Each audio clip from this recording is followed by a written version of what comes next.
Hello everyone and welcome back to a new video.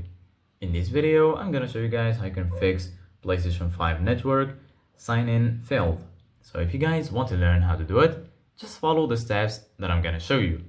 As you can see guys, I'm right now on the PlayStation 5 and this is how the homepage looks like.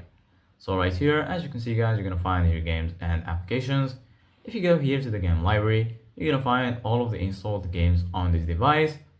Here in the left, you're gonna find PlayStation Plus and also PlayStation Store.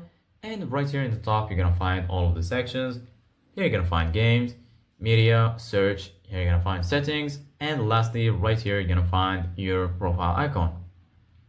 So basically guys, right now, if you want to fix PlayStation 5 network sign-in failed, all you need to do guys is click on your profile icon. Then once you do that right here, you're gonna find online status, profile, trophies, switch user, and lastly the option to log out.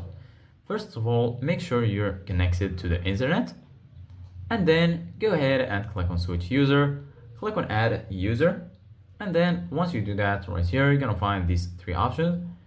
Add a user to this PlayStation 5, play it as one-time guest. You can either sign in or quick play.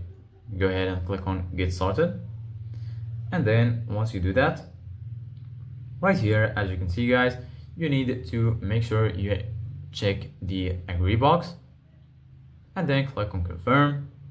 And once you do that, there is a way how you can sign in to PlayStation 5 is by scanning your current QR code.